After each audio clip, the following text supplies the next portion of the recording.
ബുധനാഴ്ച രാവിലെ റഷ്യയിലുണ്ടായ ശക്തമായ ഭൂകമ്പത്തിന് പിന്നാലെ ജപ്പാനിൽ സുനാമി മുന്നറിയിപ്പ് പ്രഖ്യാപിച്ചപ്പോൾ പലരുടെയും ഓർമ്മ 25 ദിവസം പിന്നിലേക്ക് സഞ്ചരിച്ചു. ഒപ്പം മനസ്സിൽ തെളിഞ്ഞു റയോ തത്സൂഗി എന്ന പേരും. ജൂലൈ 5 പുലർച്ചെ 4:15 വിനാശകരമായ സുനാമി വരുമെന്നും കരുതുന്നതിലും വലിയ നാശനഷ്ടങ്ങൾ സുനാമിയിൽ സംഭവിക്കുമെന്നുമായിരുന്നു മാങ്ങ ആർട്ടിസ്റ്റ് റയോ തത്സൂഗി പ്രവചിച്ചിരുന്നത്.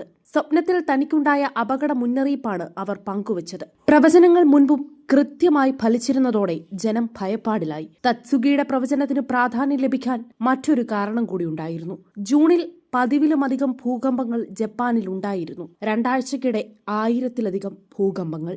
ജൂൺ 23-ന് 183 ഭൂചലനങ്ങളാണ് ഉണ്ടായത്. ചെറുചലനങ്ങൾ വരാനിരിക്കുന്ന വലിയ ഭൂകമ്പത്തിന്റെയും സുനാമിയുടെയും സൂചനയാണെന്നും ജനം ഭയന്നു. ജപ്പാനിലേക്ക് യാത്രകളടക്കം വേണ്ടെന്ന് വെച്ചവരും ധാരാളമുണ്ട്.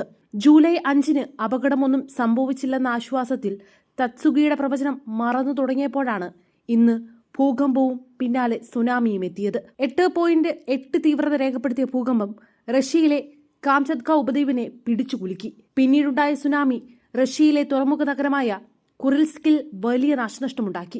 ജപ്പാനിൽ സുനാമി മുന്നറിയിപ്പ് നൽകിയ തീരങ്ങളിൽ എല്ലായിടത്തും ഇതിനകം സുനാമി തിരകൾ എത്തിയിട്ടുണ്ട്. എന്നാൽ വേണ്ടത്ര സുരക്ഷ മുൻകൂട്ടി കണ്ട് സ്വീകരിച്ചതുകൊണ്ട് തന്നെ വലിയ നാശനഷ്ടങ്ങളൊന്നും ഉണ്ടായിട്ടുമില്ല. 2011-ലെ ഭൂകമ്പത്തിലും സുനാമിയിലും വലിയ നാശനഷ്ടം സംഭവിച്ച് പ്രവർത്തനരഹിതമായ ഫുക്കുഷിമ ആണവ നിലയത്തിലെ തൊഴിലാളികളുടെ അടക്കം ഇന്നലെ ഒഴിപ്പിച്ചിരുന്നു. ലോകമെമ്പാടും 10ഓളം രാജ്യങ്ങൾ സുനാമി മുന്നറിയിപ്പ് നൽകിയിട്ടുണ്ട്. ഇതിൽ മിക്കയിടങ്ങളിലും ഇതിനകം സുനാമി തിരകൾ എത്തിയിട്ടുമുണ്ട്.